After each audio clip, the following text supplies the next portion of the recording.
sana maombi yetu. Sasa tutaenda kuangalia upande wa mashtaka. Ukisoma Ufunuo 12:10-11 inasema, nikasikia sauti kuu mbinguni ikisema, sasa kumekuwa wokovu na nguvu na ufalme wa Mungu wetu na mamlaka ya Kristo wake, kwa maana ametupwa chini mshtaki wa ndugu zetu. Yeye awashitakie mbele za Mungu wetu mchana na usiku. Nao wakamshinda kwa damu ya mwana kondoo na kwa neno la ushuhuda wao, ambao hawakupenda maisha yao hata kufa. Tukiangalia maisha tunayoishi kama wanadamu, historia yetu inaanzia kwa Adamu na Hawa, kwamba Mungu aliwaumba, wakaja hapa wakapewa kila kitu, wakaambiwa tu wasile tu tunda la katikati. Lakini tunaona kwamba alitokea nyoka akawadanganya na akafanya nini? Wakala. Ukirudi kwenye Ufunuo 12, taarifa ambazo tunakuwa tunazisoma kwenye Ufunuo, kuna mwanamke alikuwa mjamzito, nyoka akataka kumla mtoto, akaja malaika akamchukua yule mtoto alivyojifungua. Yule nyoka akasema atapigana na uzao wa huyu mwanamke. Hiyo inamaanisha nini? Inamaanisha kwamba watoto wa mwanamke watakuwa wanashambuliwa na nyoka. Nyoka huyu ni Ibilisi au Shetani. Kinachofuata ni nini? Mungu kwa upendo wake akamtoa mwanawe pekee. Tunajua Yohana 3:16 inasema, kwa maana hii jinsi Mungu alivyoupenda ulimwengu akamtoa mwanawe pekee, ili yoyote amwaminie asipotee bali awe na uzima wa milele. Na tunachofahamu kwamba kwa kufa Yesu msalabani ndiko tukapata kufanya nini? Kuokolewa. Ndio maana hapo umeandika kwenye Ufunuo kwamba wakakombolewa kwa damu ya mwana kondoo. Ushindi wetu upo kwenye nini? Kwenye damu. Sawa. Na tunajua kwamba tuna damu. Ule msalaba unamaanisha nini? Unamaanisha kwamba tumepata kusamehewa zile dhambi. Tunajua kwamba palipokuwa pana dhambi pana mauti. Adamu na Eva walipotenda dhambi, haki yao ilikuwa ni mauti. Lakini Mungu kwa upendo wake akamtoa mwanae akafe kwa ajili yetu sisi sote, ili umauti usiwe tena haki yetu. Na kwa kufa kwake Yesu tumepata kuhesabiwa haki kwa njia ya Kristo. Sasa ukiwa na haki unamaanisha nini? Ukiwa una haki maana yake ni kwamba hakuna atakayeweza kufanya nini? Kukushtaki. Kwa sababu akileta mashtaka yake, Mungu anasema hapana, hiyo nimeshamsamehe, hiyo nimeshamhesabia haki, nimeshafuta hizo nyaraka za zamani, sasa kuna nyaraka mpya. Maana yake sisi tayari ni nini? Washindi. Sawa? Kwa hiyo ndio kitu cha kukikumbuka.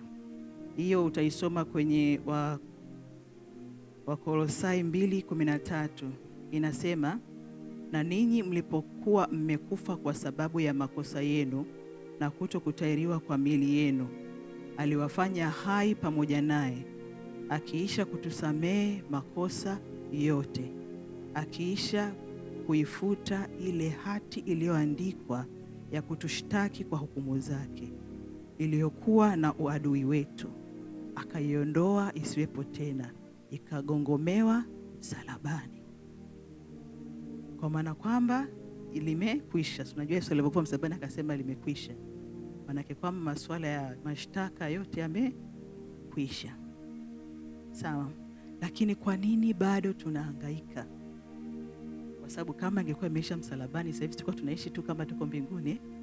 Lakini kwa nini tunaendelea kuhangaika? Sawa? Tunarudi pale kwamba Mungu ni Mungu mwenye nini? Mwenye haki. Ni hakimu anaye hukumu kwa haki. Sawa? Ukiangalia wanasema mshtaki wetu kama simba anapita usiku na mchana kuangalia nani wa kufanya nini? Wa kumrarua. Sawa?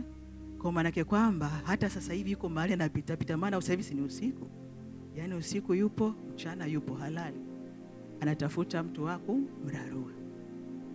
Kwa unawezaje kuraruriwa? Pale ambapo unaenda njia za wasio haki. Umeshakombolewa kwa njia ya msalaba, lakini inabidi uendelee kuishi maisha ya haki. Pale ambapo hujafuata zile njia za haki, ndipo ambapo shetani anaweza kufanya nini? Kukurarua. Sawa?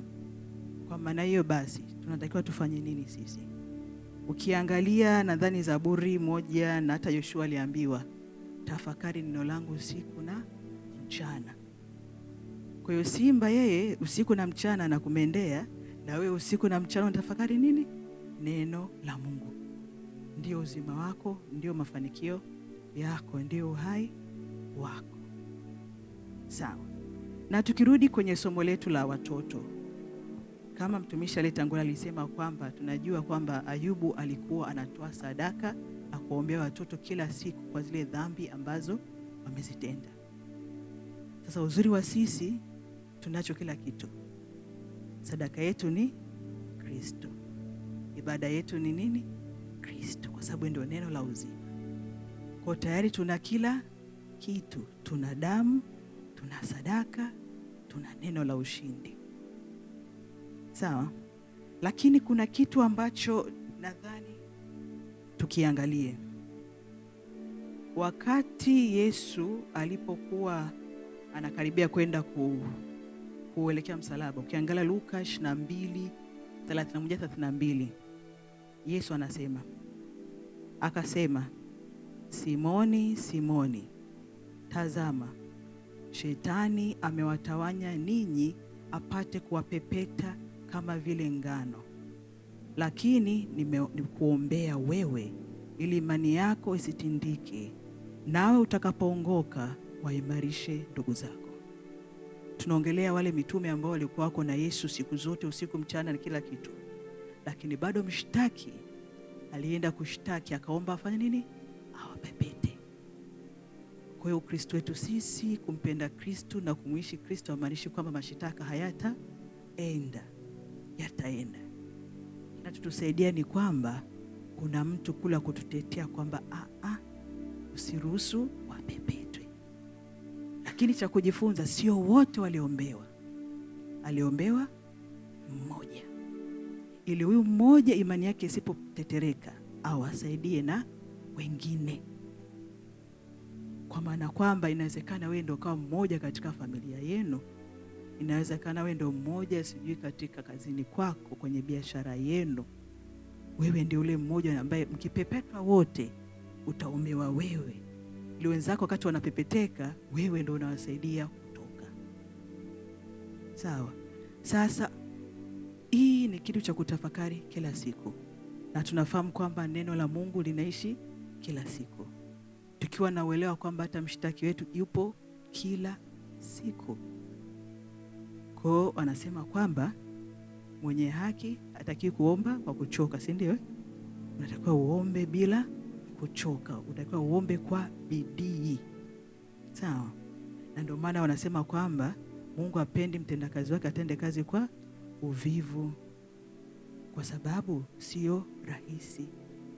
Lakini palipo na nia, imani inakuja. Na palipo na imani utaona matendo ya Mungu na nguvu za Mungu. Kwa maana kwamba ukiangalia vizuri ile Ufunuo, kuna neno zuri ambalo limeandikwa pale. Limesema sasa kumekuwa wokovu. Tumepata kukombolewa, salvation, ndio? Na nguvu. Tukichoka kwenye chochote kile, nguvu tunapata. Ufalme wa Mungu wetu.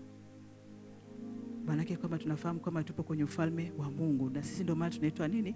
Makuhani na wafalme. Tunakuwa warithi pamoja na Kristo na mamlaka ya Kristo wake.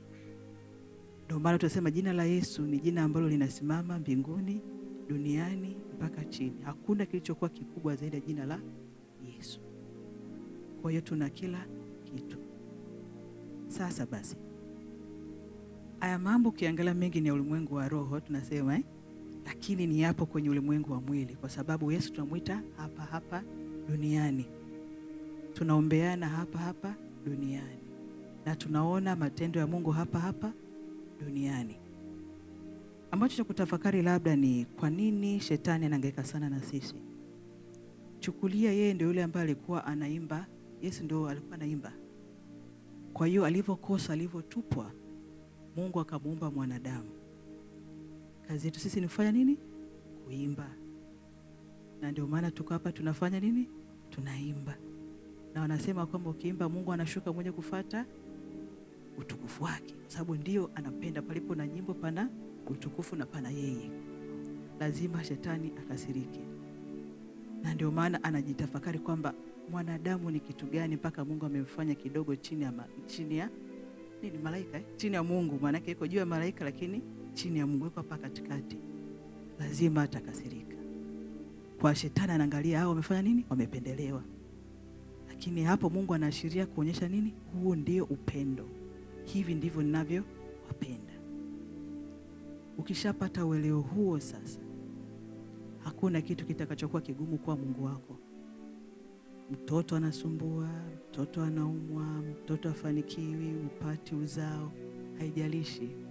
Hakuna jambo lilokuwa gumu kwa Mungu wako. Kwa maana hiyo basi, ukiangalia vizuri wanasema kwamba tumepata kuhesabiwa haki kwa njia ya nani? Ya Kristo. Na ukiangalia nasema kwamba kwa maana hiyo jinsi Mungu alipoupenda ulimwengu akamtoa mwanawe pekee ili amwaminie. Ina condition. Ukimwamini unapata wokovu. Usipomwamini haupati wokovu. Sasa ili uhesabiwe haki lazima uamini ili uweze kupata haki ambayo itasababisha mashtaka yanafanya nini? Yanafutwa. Nimesema hiyo ukiangalia ni Mungu alipenda ulimwengu. Manake ni kila mtu. Lakini ulimwengu huu sio wote ambao wanamwamini Kristo. Sawa? Kwa hiyo ili ufanikiwe unatakiwa kwanza uweze kumwamini Kristo. Unakiri imani, alafu baada ya hapo ndio unapata kuhesabiwa haki. Sasa nitamuomba kuhani Bwana wa urejesho. Naomba uje mkuhani.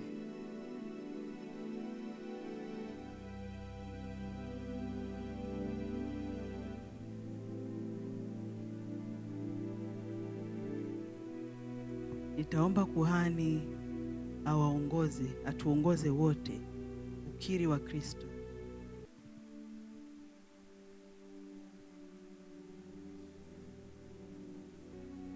Asante kwa kufanyika ushindi kwetu. Asante kwa kutuvusha. Asante kwa kuwa kaka mkubwa kwetu. Na asante kwa kutupa kibali cha kuketi na wewe mkono wa kuume. Tunakutukuza, tunakushukuru. Asante kwa maana tunajua utatuvusha sisi pamoja na uzao wetu na kizazi cha 3 hadi cha 4. Asante kwa maana shetani ameshindwa na lile joka limeangushwa. Umetupa mamlaka ya kukanyaga na kuteketeza kila lililo ovu. Asante kwa mamlaka. Tunakushukuru Yesu. Amen. Asante kuhani. Hiyo ndio stage ya kwanza. Sasa kwa sababu tumeshahesabiwa haki, maana tuna mamlaka ya kukanyaga, si ndio? Kwa maana kwamba sasa kinachofuata ni kutumia damu ya Yesu. Tunajua kwamba kuna watoto ambao misingi iliyoharibika imewakamata. Zile ibada za wazee, mababu zimewafunga, si ndio? Kuna wale ambao kwa sababu moja nyingine wamepata kushambuliwa mashuleni huko, wamekaa na wenzao, wamekula, wameshiriki ibada bila kujua, wamepotezeana, sijui wameazimana madaftari, malango yakafunguka, ikapata shida. Sasa kinachofuata ni kuomba. Nitamuomba mtumishi. sasa huje sasa unisaidie, kwa sababu najua ndio eneo lako la damu. Na kuachia sasa, tuongoze kutumia damu ya Yesu kukomboa watoto. Asante.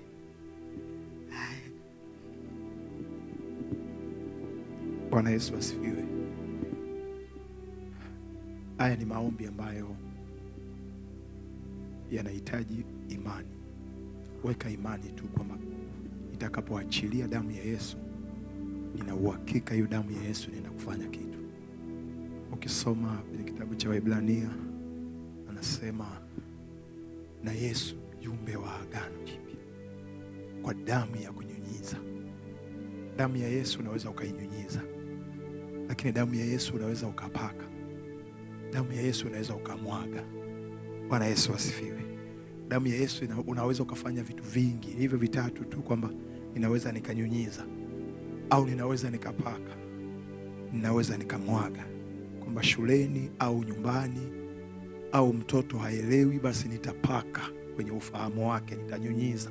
Kwa tutakapokuwa tunaendelea kuomba, kila unapoachilia kwa kadri Roho Mtakatifu atakavyokusukuma, akisema nyunyiza ndani yako, nyunyiza maana yake kuna kitu cha kuachilia. Na anapokuambia nyunyiza, maana yake kuna nguvu yake ambayo inafanya kazi kwenye kunyunyiza. Lakini nguvu pia ya kupaka pia ipo, nguvu yake inafanya kazi. Na nguvu ya kumwaga pia ipo, ambayo inafanya kazi tofauti na ya kunyunyiza. Ya kupaka tofauti. Ukisoma kwenye kitabu cha Kutoka anasema Mungu akamwambia Musa, waambie wana wa Israeli wapake damu. Sasa ile damu ya kupaka kazi yake kubwa ni kumfanya Mungu aje akae hapo. Unapopaka damu, Biblia anasema nitakapoiona damu nitakaa hapo. Alafu anasema nitahukumu miungu. Unanisikia? Atahukumu miungu. Kwa nini? Kilichomfanya akae pale, kwa sababu damu imepakwa pale.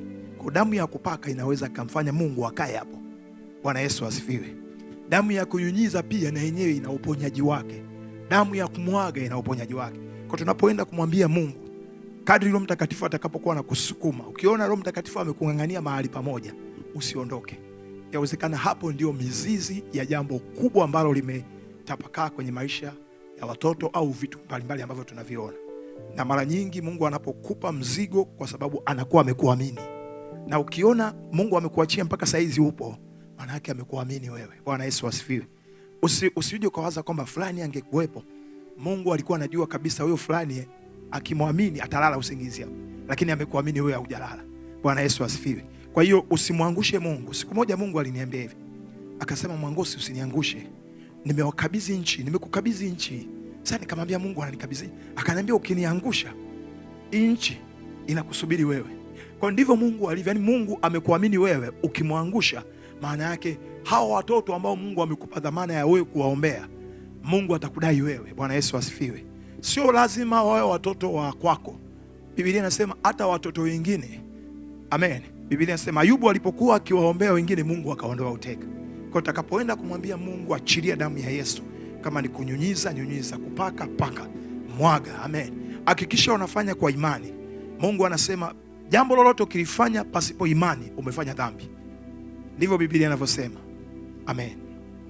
Yesu, oh Yesu, Yesu, Yesu, Yesu, oh Yesu, naita damu yako, damu yako, nami Yesu, nami niwe sana, naita damu yako, Yesu, nami niwe sana. hebu utafuata maombi pamoja na mimi. Sema, Bwana Yesu, ninakushukuru kwa ajili ya uaminifu wako na muda huu ambao umenipa neema, siku ya leo, kwamba na mimi niwe sehemu ya utumishi katika madhabahu ya siku ya leo, ya kuomba kwa ajili ya watoto, lakini kwa ajili ya mashtaka.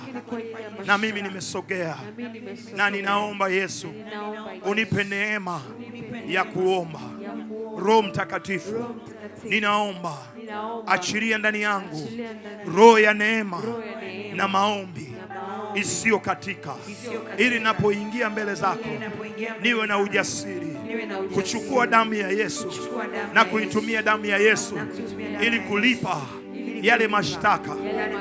Yesu, nitumie katika nafasi yangu ambayo umeniweka, kwamba mimi niko zamu, ninasimama katika nafasi ya kikuhani.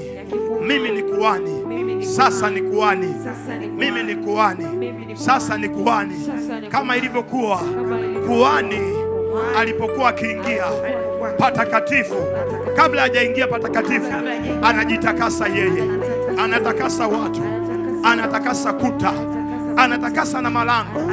Na mimi sasa ninajiweka wakfu kwa damu ya Yesu, ninajiweka wakfu kwa damu ya Yesu, ninajiweka wakfu kwa damu ya Yesu, na ninaweka wakfu watu wote wanaonihusu, watoto, majirani, marafiki, ndugu na jamaa. Ninaweka wakfu kwa damu ya Yesu, ninaweka wakfu kwa damu ya Yesu, Mungu. Na ninaweka wakfu ardhi ya mahali nilipozaliwa, ya mahali ninapoishi, ninaiweka wakfu kwa damu ya Yesu, ili uzao wangu ukapite katika ardhi ambayo imewekwa wakfu. Ninaiweka wakfu kwa damu ya Yesu, ninaweka wakfu kwa damu ya Yesu. Yesu, ninasimama katika malango yanayopitisha uchumi, afya, elimu, uzao, ndoa. Ninaweka wakfu kwa damu ya Yesu, ninaweka wakfu kwa damu ya Yesu. Kila lango linalonihusu ninaliweka wakfu kwa damu ya Yesu, kwa damu ya Yesu. Sasa ninasimama katika nafasi yangu ya kikuhani, ninachukua damu ya Yesu na kuilipa yale mashtaka ambayo adui amepata uhalali kwa kupitia vizazi vilivyopita, kizazi cha kwanza, kizazi cha pili, kizazi cha tatu, kizazi cha nne. Ninatubu kwa damu ya Yesu ya kunyunyizwa, ninatubu kwa damu ya Yesu ya kumwaga, ninatubu kwa damu ya Yesu ya kupaka. Uhalali wowote wa nguvu za giza, wa roho za maonezi juu ya uzao wangu, juu ya watoto ambao umetupa, Mungu, ninatenga mbali huo uhalali wa hiyo madhabahu ya miungu mingine ambayo imeleta mashtaka kwenye uzao wetu, kwenye watoto wetu, ndani ya ndoa zetu. Ninatubu kwa damu ya Yesu, ninatubu kwa damu ya Yesu kwa ajili ya mashtaka yote ambayo yameachiliwa. Ninaachilia damu ya Yesu. Endelea kuachilia damu ya Yesu, endelea kuachilia damu ya Yesu. Kama ni damu ya kumwaga, damu ya kunyunyiza, endelea.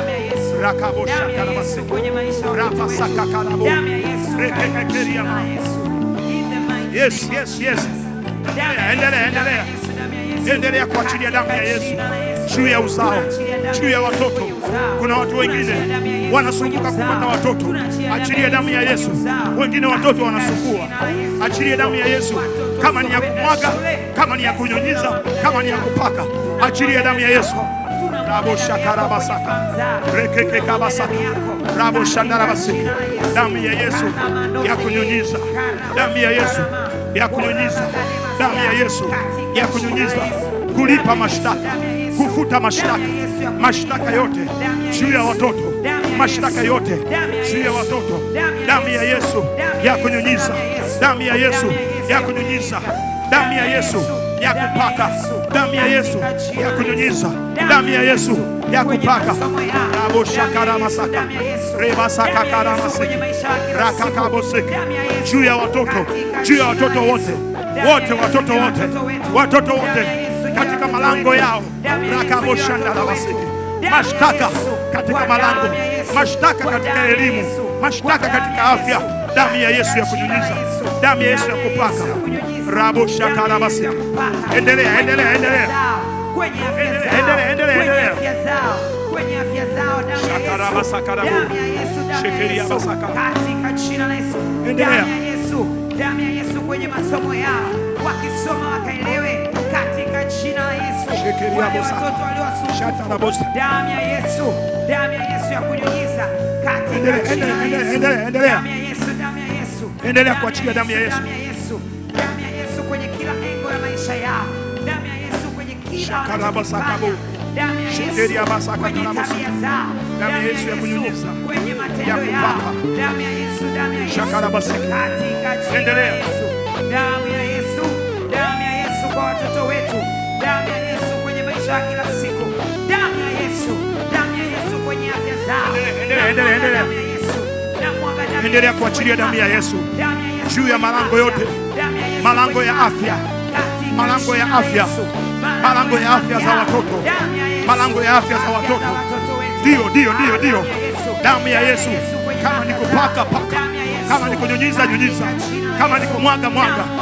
Rabo shakara masaka, rakabo sheteria masaka, rekekekeria masaka, rabo shatara masiki, rakama shatara masaka, rekekekeria ba, shatara bosekekeria ba, shekeria masaka karabasiki, karaba shatara basiki, repo saka karabasiki, repo shakara basiki, rabo momosekekeria ba, shekekeria basaka, shekekeria bosaka, shekekeria bosaka, shekekeria bosaka, shekekeria bosaka, rapo shatara basiki, rapa shatara basiki, rapa shekeria basaka, rabo shatara basiki. Endelea kwenye lango la afya, endelea kwenye ufahamu, endelea kwenye uchumi wao, elimu zao, raba shatara basiki, rapo sekekeria bo, shatara bosaka. Endelea, achilia damu ya Yesu, achilia damu ya Yesu, achilia damu ya Yesu, achilia damu ya Yesu, achilia damu ya Yesu.